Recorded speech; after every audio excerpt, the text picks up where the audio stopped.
amante do terror. Dessa vez iremos dar continuidade ao quadro E se?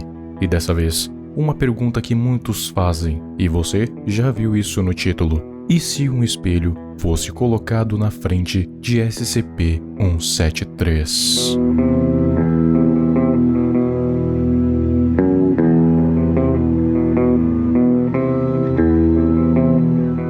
SCP-173 é uma estátua feita, em sua maior parte, de concreto, contida pela Fundação SCP, pois não é uma simples estátua, e sim um ser que pode quebrar o seu pescoço a uma velocidade hipersônica se você falhar em olhar para ele. Então, para mantê-lo parado, o que precisa ser feito é permanecer o encarando sem piscar, porque basta uma piscada e você já era.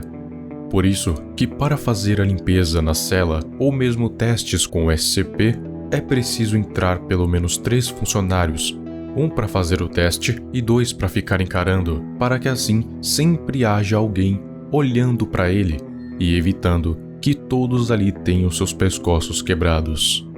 E a partir daí, muitas pessoas que conhecem esse SCP se fazem muitas perguntas, a exemplo do que aconteceria se piscássemos um olho de cada vez. E a segunda pergunta que se fazem é: o que aconteceria se fosse colocado um espelho em sua frente? Que é a que eu vou responder nesse exato momento.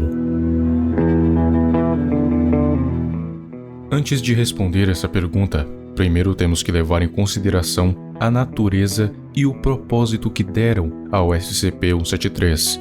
Existe uma organização chamada OC, ou Are We Cool Yet? Que significa Ainda Somos Legais? A organização responsável pela criação de 173. Pois em um documento onde há a execução de 173, dentro havia um papel com esse mesmo nome, Are We Cool Yet? Quem criou 173 deu a ele uma ordem simples: matar todos os humanos possíveis, não se mexer quando observado. Mas sabemos que ele não aniquila somente humanos, como vimos na quase luta entre ele e SCP-682. Porém, os seus principais alvos são humanos, então vamos manter assim. Ok, se qualquer coisa olhar para ele, o mesmo permanece parado. Então, e se ele olhasse para ele mesmo? Colocando o espelho na frente dele, o seu reflexo poderia permanecer o encarando para sempre, assim o prendendo em uma espécie de paradoxo. Vamos partir de novo para sua natureza, ou melhor, para sua origem. SCP-173 é indiscutivelmente um golem. Para aqueles que não sabem, um golem é um ser feito na maioria das vezes por argila, por um mago que escreve as ordens em um pedaço de papel, para que assim o golem obedecesse em qualquer circunstância, assim como SCP-173. Porém, um golem ainda continua sendo um ser sapiente, ou seja, capaz de pensar por conta própria. Apesar de ter sido criado para obedecer ordens, em algum determinado momento ele pode criar consciência e tomar as suas próprias ações. Assim como foi com Judá, que criou um golem de argila para defender a judaria de Josefov. Porém, 60 anos mais tarde, ele começou a se tornar violento e matar as pessoas daquele local, e então foi ordenado a sua destruição. Já que SCP-173 é um golem, então logicamente ele poderia tomar as suas próprias decisões, pelo menos por um curto período de tempo. Na verdade, não sei qual o critério, mas ele pode fazer isso. E para reforçar isso, temos o arquivo CROC, onde retratam os sentimentos de SCP-173 na primeira pessoa, onde ele diz que o único sentido na vida que ele encontrou foi o CROC. Nesse mesmo arquivo, um funcionário aparece desejando a morte. Então ele para na frente do SCP-173 e fecha os olhos. Só que absolutamente nada acontece. Ou seja, SCP-173 desobedeceu a ordem de matar o máximo de humanos possíveis apenas porque considerou aquele funcionário indigno de sofrer o CROC.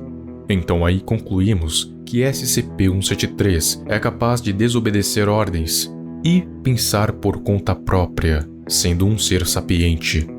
Com essa informação em mente, vamos para a pergunta inicial. Imagine que espelhos, câmeras e nada que reflita a sua imagem exista. Ou seja, você não tem a mínima ideia de como você é. Então imagine que alguém, em algum lugar, inventou o espelho e colocou na sua frente.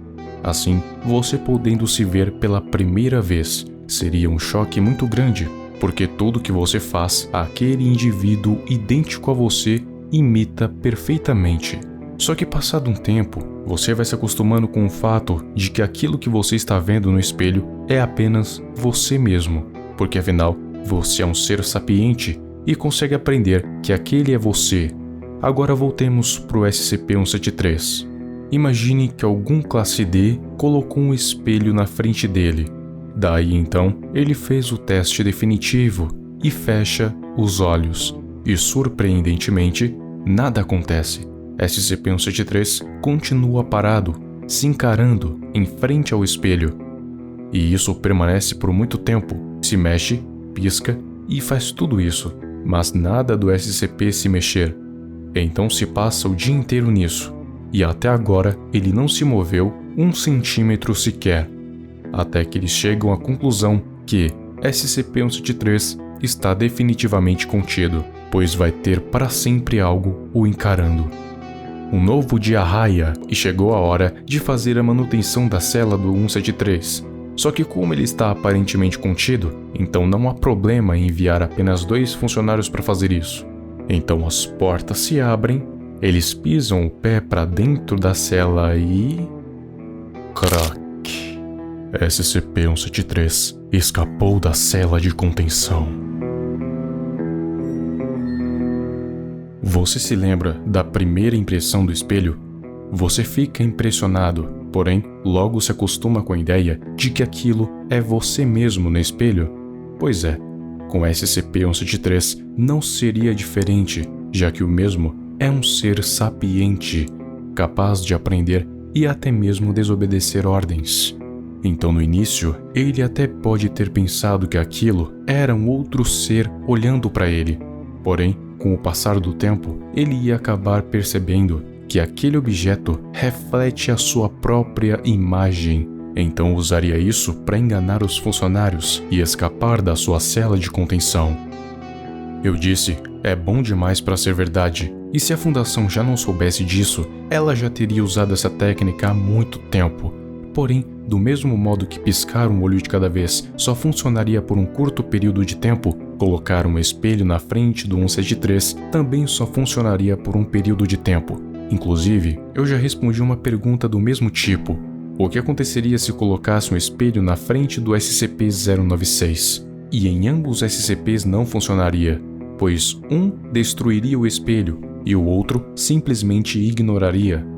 Então, em conclusão, SCP-173 esperaria apenas uma oportunidade para atacar e, ainda mais, conseguir fugir da contenção e então concretizar o plano da ALCE, seja lá qual ele for.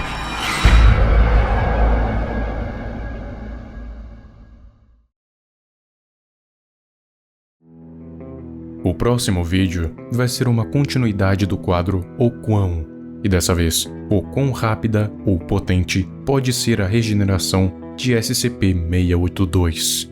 Inscreva-se no canal e ative o sininho das notificações. Muito obrigado e até a próxima.